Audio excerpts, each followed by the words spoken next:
Hello friends, चलिए अब हम स्टार्ट करने जा रहे हैं मैट्रिसेस के साथ। This video is not for class 12 students, this is for BCom and CA and CS students. तो चलिए स्टार्ट करते हैं। मैट्रिसेस क्या होता है?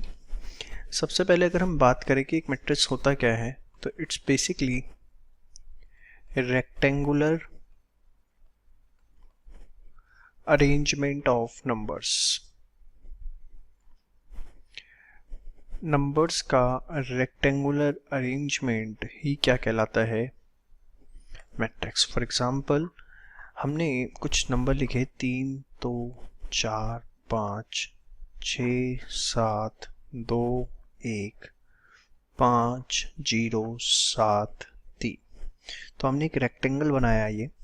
तो ये एक रेक्टेंगल अरेंजमेंट जो हुआ नंबर्स का, this will be called as matrix. इसको मैंने नाम दे दिया ए। ठीक है जी।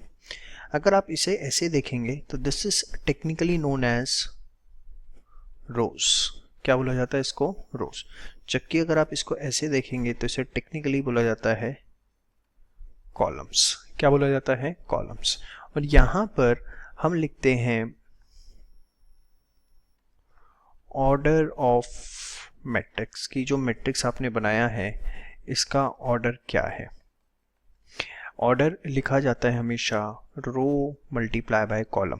तो इसमें देखिए, एक रो, दो रो और तीन रो।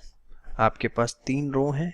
और अगर आप कॉलम देखें 1, 2, 3, 4, आपके पास 4 कॉलम है। तो 3/4 का ये आपके पास एक मैट्रिक्स है। समझ में आती है आपको मेरी बात? चलिए एक और लो एग्जांपल। जैसे मैंने लिया बी, 2, 4, 6, 3, 2, 1। ठीक है। अब इसमें हमारे पास कितने रो हैं? 2 रो हैं। और कॉलम कितने हैं हमारे पास? 3 कॉलम है। Very good. चलो एक प्रैक्टिस और कर लेते हैं। सपोज 4, 5, 6 इस तरीके से है। तो अगर आप इसमें देखें, एक रो, 2 रो, 3 रो। 3 रो हैं बट कॉलम हमारे पास एक ही है। तो हमें हमेशा ऑर्डर ऑफ मैट्रिक्स कैसे लिखना होता है? रो इनटू कॉलम। जो हॉरिजॉन्टल फॉर्म होती है वो क्या दिखाती है? रो। और वर्टिकल फॉर्म जो होती है वो क्या एक्सप्रेस करती है? कॉलम। इसके बाद हमारा आता है addition of matrices. That is matrices को ऐड करना। ध्यान से देखिए बेटा, तो मैट्रिसेस को हम तभी ऐड कर सकते हैं जब दोनों का ऑर्डर सेम होगा। क्या बोला मैंने? दोनों का ऑर्डर सेम होगा। फॉर एग्जाम्पल, एक मैट्रिक्स है मेरे पास 3, 5, 6, 2 और एक मैट्रिक्स है B 3, 2। तो मैं इनको आपस में ऐड नहीं कर सकता। क्यों नहीं कर सकता? क्योंकि ये मेरा 2/2 का मैट्रिक्स है, जबकि इसका ऑर्डर क्या हुआ? 2/2। जबकि ये है मेरा 2/1 का मैट्रिक्स। अगर आपको दो मैट्रिक्स को ऐड करना है तो उनका ऑर्डर सेम होना चाहिए। तो A + B पॉसिबल नहीं है। समझ में आया? बट अगर मैं एक C मैट्रिक्स लूं, हमारे पास 5, 6, 7, 8 और एक D मैट्रिक्स लूं 1, 0, 2, 3, तो क्या मैं C + D को ऐड कर सकता हूं? जी हाँ, कर सकता हूं। क्यों? क्योंकि दोनों का ऑर्डर क्या है? सेम। और C + D को ऐड कैसे करना है? बहुत सिंपल। बस कॉरस्पॉन्डिंग एलिमेंट्स को ऐड करिए। 5 और 1 कितना हो गया? 6। 6 और 0 कितना हो गया? अगेन 6। 7 और 2 कितना हो गया? 9। और 8 और 3 कितना हो गया? 11। तो ये आपने C + D को ऐड कर दिया। तो एडिशन ऑफ मैट्रिसेस कब पॉसिबल है? When order of both the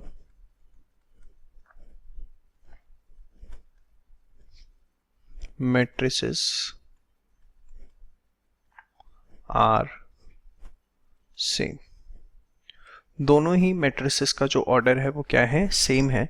तभी आप उसको क्या कर सकते हो? मल्टीप्लाई कर सकते हो। समझ में आ गया? इसके बाद same way subtraction of matrices.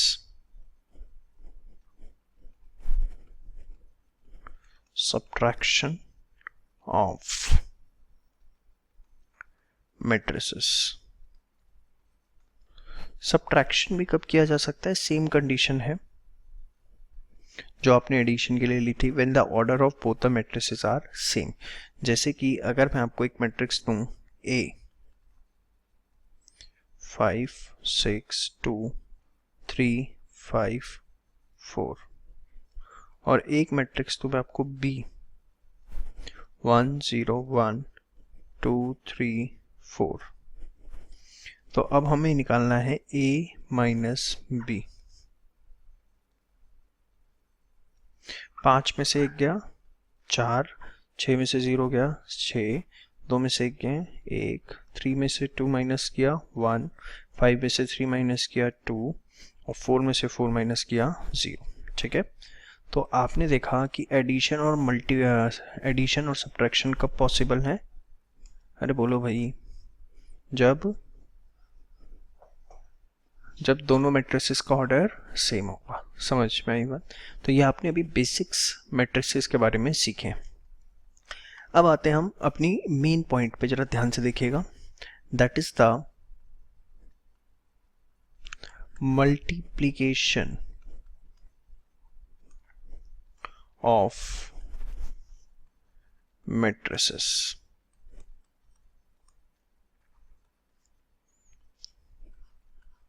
क्या लिखा मैंने? Multiplication of matrices. बहुत ही इंपॉर्टेंट कॉन्सेप्ट है, बड़े ध्यान से सुनना और समझना है आपको। ठीक है जी, आइए। इसको सिखाने से पहले मैं आपको ना मैट्रिक्स का एक रॉ फॉर्म लिखना सिखाना चाहूँगा, ताकि आपको मल्टीप्लिकेशन करने में दिक्कत ना आए। आइए, सपोज आपने एक मैट्रिक्स लिखा 4 3 2 1 5 6। ठीक है, कितने बाय कितने का है सर? 2 रो है और 3 कॉलम है, 2 बाय 3 का है। यस और नो? पक्का। अब इसको हम रॉ फॉर्म में कैसे लिखते हैं, ध्यान से देखिए बेटा। 4 3 2, फर्स्ट को हम लिखते हैं, फर्स्ट एलिमेंट को A11, इसको A12, इसको A13, इसको A21, A22 और A23। ये क्या है सर? बताइए ध्यान से। देखो, फर्स्ट वाली चीज रिप्रेजेंट करती है रो और सेकंड वाला रिप्रेजेंट करता है कॉलम।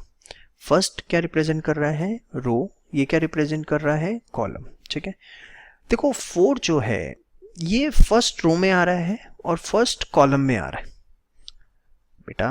A11, तो पहला 1 क्या रिप्रेजेंट कर रहा है? रो। दूसरा 1 क्या रिप्रेजेंट कर रहा है? कॉलम। हाँ या ना? पक्का। तो 4 जो है आपका, ये अगर आप देखो फर्स्ट रो में आ रहा है, फर्स्ट कॉलम में आ रहा है, इसलिए वो 1 1 हुआ। ऐसे ही 1 2 क्या रिप्रेजेंट कर रहा है? First is the row, second is the column. आप देखो फर्स्ट रो आ रही है और सेकंड क्या आ रहा है? कॉलम आ रहा है। A1 2, 1 is what? Row, 2 is what? Column. समझ में आई बात? तो बेसिकली अगर आप देखो 3 को, this is the first row but in the column wise it is second, तो इट्स A1 2। समझ में आया आपको मेरी बात? शो। तो ऐसी A11 1 2 1 3 1 4 जहां तक आपको इसे लेके जाना है। अगले में आ गए 2 1 2 2 2 3 2 4 2 4 3 1 3 2 3 3। तो इस तरीके से हम रॉ फॉर्म ऑफ मैट्रिक्स लिखते हैं। जैसे सपोज मैंने आपको बोला कि भाई मुझे काम करो 3 इंटू 4 का एक रॉ मैट्रिक्स बना के दो, 3 इंटू 4 का। ठीक है, तो कैसे बना के दोगे? देखें जरा। 3 इंटू 4 का मतलब क्या हुआ बेटा? बस इतना बता दो मुझे। कितने रो होंगे? अरे बोलो भाई। 3। और कितने कॉलम होंगे? 4। ठीक है, 3 रो और 4 column. A1 1, A12, A13, A14। 4 तक क्यों ले गया? क्योंकि कॉलम कितने हैं? 4 है। बाद वाला कॉलम रिप्रेजेंट करता है। फिर यहाँ पर A21, A22, A23, A24, यहाँ पर A31, A32 A33 A34। तो आपको समझ में आया 3/4 का मैट्रिक्स मैंने कैसे बनाया। पहला क्या रिप्रेजेंट कर रहा था, रो, दूसरा क्या रिप्रेजेंट कर रहा है, कॉलम। A11 12 13 14 तक क्यों लेके गया, आपको इसे कहाँ तक लेके जाना है, 4 तक ही क्यों, क्योंकि कॉलम 4 है, समझ में आया। और नीचे में कैसे डिसाइड करोगे कितनी रो है, समझ में आया। एक और एग्जांपल दूं, जैसे 2/3 का बनाना है सपोज, ठीक है। तो आपको समझ में आ गया 2/3, 2 रो 3 कॉलम, आपने 1 1 लिखा। अब इसे आप कहाँ तक लेके जाओगे, कितने कॉलम है, 3, तो 3 तक लेके जाओ, 1 2 1 3। नीचे में कहाँ तक लाना है, 2 तक लाना है बस, क्यों, क्योंकि 2 रो है। समझ में आ गया किस तरीके से हमें मैट्रिक्स बनाने हैं सारे के सारे।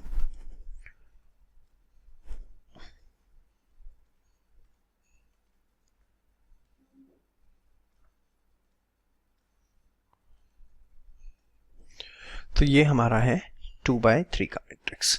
तो इस तरीके से हम रॉ फॉर्म बनाते हैं। अब इसका फायदा क्या है सर, मैं आपको बताता हूँ, ध्यान से देखिए। देखो, दो मैट्रिक्स का मल्टीप्लिकेशन तभी पॉसिबल होता है जब number of column of first matrix equal हो number of rows of second matrix. क्या बोल दिया, हैवी हो गया, तो आंसर देखो, मैं आपको समझाता हूँ सारी चीजें। Two matrices can be multiplied only if number of columns of first matrix are equal to number of rows of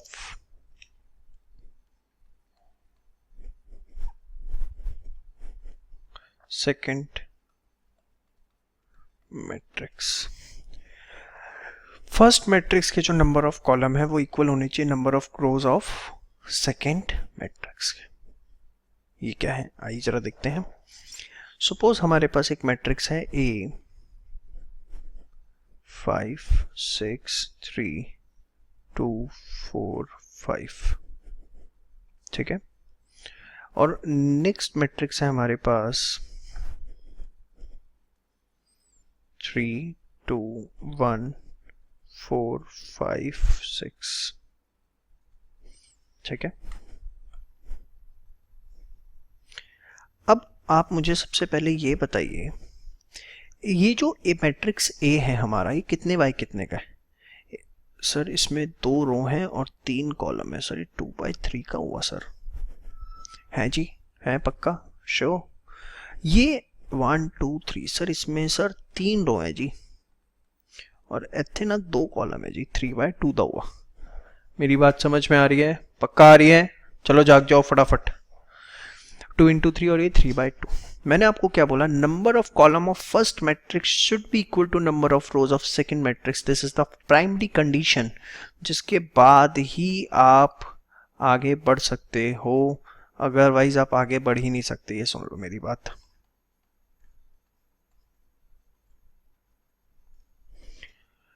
तो अगर आप देखो यहां पर कितना है, नंबर ऑफ कॉलम 3, यहां कितने नंबर ऑफ रो 3, दोनों जो हैं सेम सेम है, not same same, it's same same, हाँ या ना। तो हम इसको मल्टीप्लाई कर सकते हैं। Number of column of first matrix, this is row into column, column ये है, and the B number of rows उसके दोनों सेम है, तो हम मल्टीप्लाई कर सकते हैं। मींस ए और बी आपस में एक दूसरे से मल्टीप्लाई हो सकते हैं।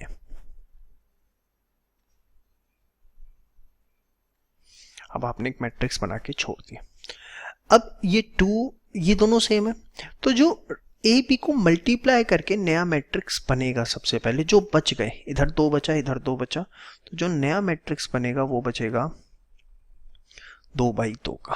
कितने का? 2/2 का। कॉलम रो सेम थे, मल्टीप्लाई हो सकता है, और जो मैट्रिक्स अब नया बनेगा, जो बच गया 2/2 का बनेगा।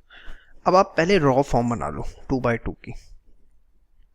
A11 A12 A21 A22 बन गया। A11 A12 A21 A22 हमारे पास एक रॉ मैट्रिक्स तैयार हो चुका है। अब हमें इसे मल्टीप्लाई करना है, किस तरीके से, ध्यान से देखिए।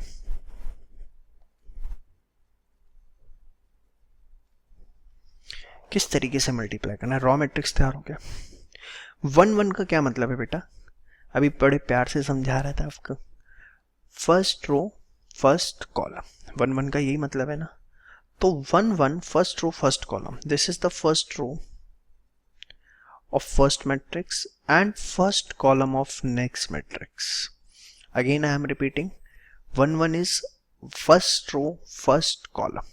तो first row first column, इसका फर्स्ट रो लेना है और इसका फर्स्ट कॉलम लेना है, और हमें इन्हें आपस में अब मल्टीप्लाई करना शुरू करना है। किस तरीके से, ध्यान से देखिए। फर्स्ट रो फर्स्ट कॉलम, तो 5 मल्टीप्लाई बाय 3, फिर बीच में आता है प्लस का साइन, 6 मल्टीप्लाई बाय 2, फिर बीच में आता है प्लस का साइन, 3 मल्टीप्लाई बाय 1। समझ में आ गया आपको? First row first column, first row को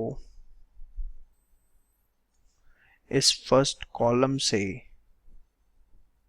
मैंने क्या किया है, मल्टीप्लाई किया है। कैसे किया है? 5 इंटू 3, फिर प्लस डाला, 6 इंटू 2, फिर प्लस डाला, 3 इंटू 1। ठीक है, चलो अब फर्स्ट रो सेकंड कॉलम, मतलब यही फर्स्ट रो है, बट अब कॉलम कौन सा हो गया? सेकंड हो गया। तो बताओ कैसे करेंगे? 5 इंटू 4 प्लस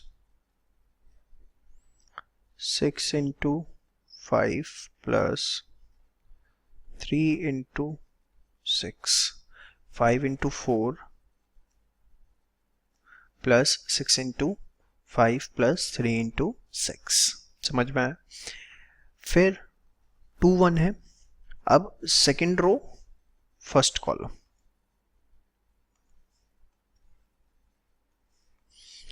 अब मैं मार्किंग नहीं कर रहा, अब सेकेंड रो फर्स्ट कॉलम। बताओ कैसे करोगे? 2 into 3 plus 4 into 2 plus 5 into 1, फिर 2 into 4 plus 4 into 5 plus 5 into 6। This is second row multiplied by second column. समझ में आया? तो 2/2 का मैट्रिक्स हमने अब तैयार किया अपना। अब आप इसको सॉल्व कर सकते हैं, और सॉल्व करके जो भी आएगा वो लिख दीजिए। 15 और 12 और 3, 12 और 3 15 और 15 30, 20 और 30 50 और 18 68, 6 और 8 14 और 5 19, 8 और 20 28 और 30 58। तो ए और बी को हमने आपस में मल्टीप्लाई करके लिख दिया जो भी आता। थोड़ा आपको हो सकता है इतना टाइम कंज्यूमिंग है, इसलिए क्योंकि मैंने बड़े स्लो मोशन में आपको समझाया है। बहुत आसान चीज़ है। पहले का कॉलम उसका रो बराबर है, मल्टीप्लाई होगा, जो बच गया उतने का रॉ मैट्रिक्स, और फिर आपस में मल्टीप्लाई। चलो एक क्वेश्चन देखते हैं फटाफट, 1-2 क्वेश्चन प्रैक्टिस करते हैं, फिर उसके बाद नेक्स्ट टॉपिक पे आते हैं इसके। चलिए इस क्वेश्चन को देखते हैं। एक ए मैट्रिक्स है 2/2 का, एक बी मैट्रिक्स है 2/3 का। तो सबसे पहले यहाँ नंबर ऑफ कॉलम और यहाँ नंबर ऑफ रो दोनों क्या है? सेम है। ये आपको एग्जाम में ऐसे मत बना के आ जाना, तुम्हें समझाने के लिए। तो अब नया मैट्रिक्स ए भी बन सकता है, जी हाँ बन सकता है। और कितने बाय कितने का?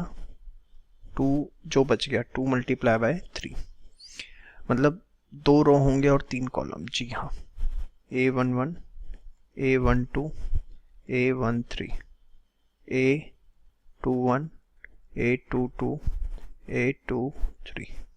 तो 2 रो और 3 कॉलम। समझ में आ गया आपको यहाँ पे? चलिए अब मल्टीप्लाई कैसे करना है,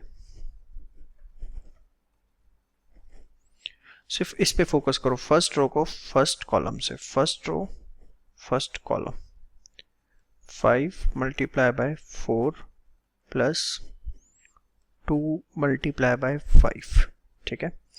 फिर फर्स्ट रो को second column, this is the first row, this is the second column, तो 5 multiply by 2 plus 2 multiply by 3। फिर फर्स्ट रो को थर्ड कॉलम से, तो 5 multiply bye 1 plus 2 multiply by 3, ठीक है। सीधे भी लिख सकते हैं, अब देखो 2 1, सेकंड रो को फर्स्ट कॉलम से, 3 4 जा, अब आपको सीधे वैसे लिखने की जरूरत नहीं, ऐसे कर लो 12, 4 5 जा 20। अब उसके बाद सेकंड को सेकंड से, 3 इंटू 2 6,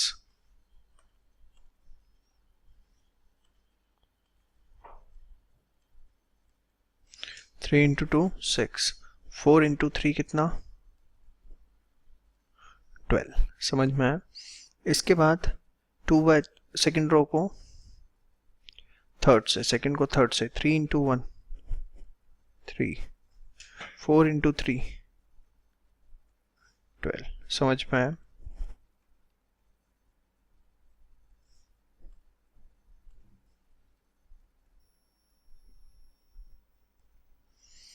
चलिए तो सीधा सॉल्व कर लेते हैं। 20 प्लस 10 30, 10 और 6 16, 5 और 6 11, 20 और 12 32, 18 15। ये आ गया AB आपका मल्टीप्लाई करके। समझ में आ गया आपको यहाँ तक कैसे मल्टीप्लाई करना है? It's very simple. समझ में आया? बाकी अब क्वेश्चंस और करेंगे जब हमारे सामने, तो प्रैक्टिस हो जाएगी। अभी हमने मल्टीप्लिकेशन सीख लिया। अब ध्यान से देखिए, मैं आपको सॉल्व करने सिखाने जा रहा हूँ डिटरमिनेंट कैसे सॉल्व किया जाता है। जो अभी आपने मैट्रिक्स लिखा, जैसे कोई एक मैट्रिक्स लिया आपने, 3 2 1 5 3 4 2 3 1, इसी को हम डिटरमिनेंट फॉर्म में लिखते हैं जब, तो ऐसे 2 बार डाल देते हैं। इंस्टेड ऑफ ब्रैकेट्स हमारे पास 2 बार आएंगे, 3 2 1 5 3 4 2 3 1, 3 2 1 5 3 4 एंड 2 3 1। अब हमारे पास 2 बार है इंस्टेड ऑफ ब्रैकेट, ठीक है। डिटरमिनेंट तभी बन सकता है जब number of row and number of column दोनों सेम हो। अगर दोनों डिफरेंट हैं तो वो डिटरमिनेंट फॉर्म के अंदर नहीं आएगा। समझ में आई बात? डिटरमिनेंट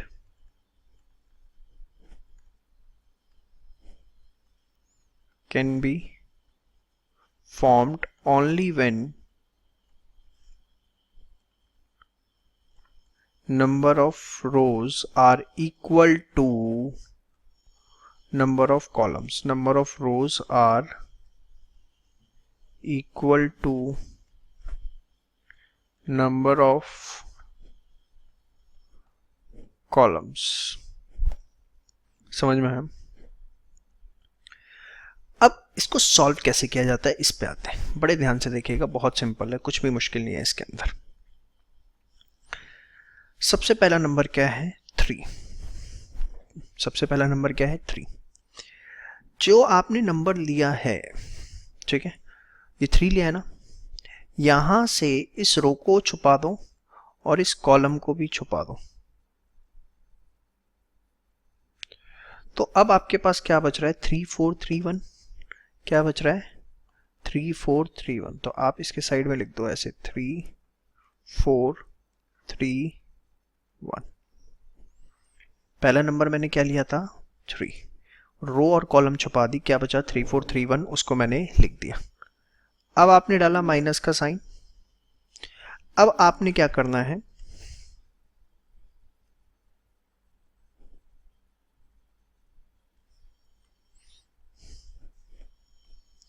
ध्यान से देखिए, ये लिया आपने नेक्स्ट नंबर दैट इज 2, और 2 लेने के बाद भी आपने फिर वही काम किया, क्या ये 2 लिया आपने, तो इस 2 से ये रो और ये जो कॉलम है आपने हाइड कर दिया।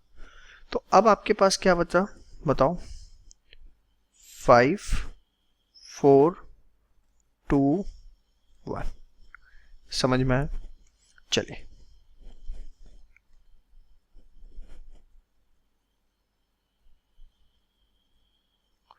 अब फिर आपके पास क्या है 1, अब आपने लिया +1।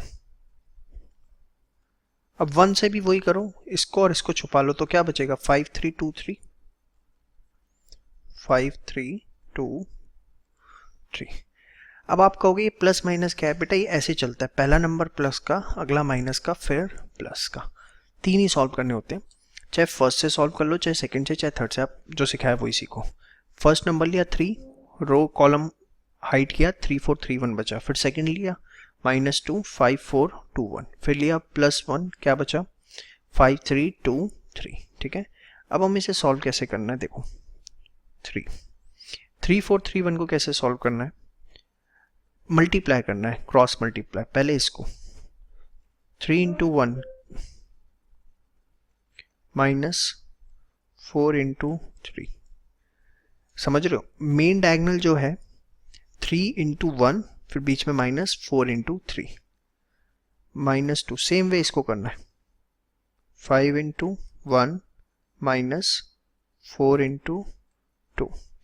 सेम वे इसको +1 को 5 × 3 -2 × 3। समझ में आया? 3 -12 5 -8 15 -6 3 -9 -3 9 -27 +6 +9, ये आ गया आपका -12। तो ये था आपने जिस तरीके से अपना डिटरमिनेंट ए सॉल्व किया। दोबारा रिपीट करते हैं एक बार मोटा मोटा। 3 लिया, 3431 बचा हमारा। चलिए क्वेश्चन और सॉल्व करते हैं डिटरमिनेंट का, फटाफट प्रैक्टिस हो जाएगी इससे हमारी। डिटरमिनेंट ए 3 लिया, ठीक है, देखो डायरेक्ट भी कर सकते हो, मैं आपको सीधा सिखा रहा हूँ। 3 लिया, ये और ये हाइड हो गए, तो क्या बचा 5 6 2 4, यही बचा ना 5 6 2 4, ठीक है। फिर -2, याद है ना, पहले में प्लस फिर माइनस आता है, तो क्या बचा 0 6 1 4, ठीक है, 0 6 1 4, ठीक है। फिर क्या लिया 1, क्या बचा 0 5 1 2, ठीक है। अब इसके बाद इसे सॉल्व करते हैं। 3 20 -12 0 -6 0 -5 3 × 8 -6 -5 24 + 12 -5 36। तो ये हमारा कितना आ गया 31। तो आपने देखा बहुत रिलैक्स वे में हमने इसे फटाफट सॉल्व कर लिया। समझ में आया?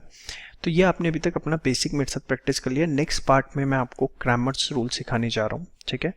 ग्रामर्स रूल सिखाने के बाद फिर मैं आपको न्यूमेरिकल्स के ऊपर जो एग्जाम में इसके एप्लीकेशन बेस्ड क्वेश्चंस आते हैं उसके ऊपर लेके आऊँगा। Thank you so much.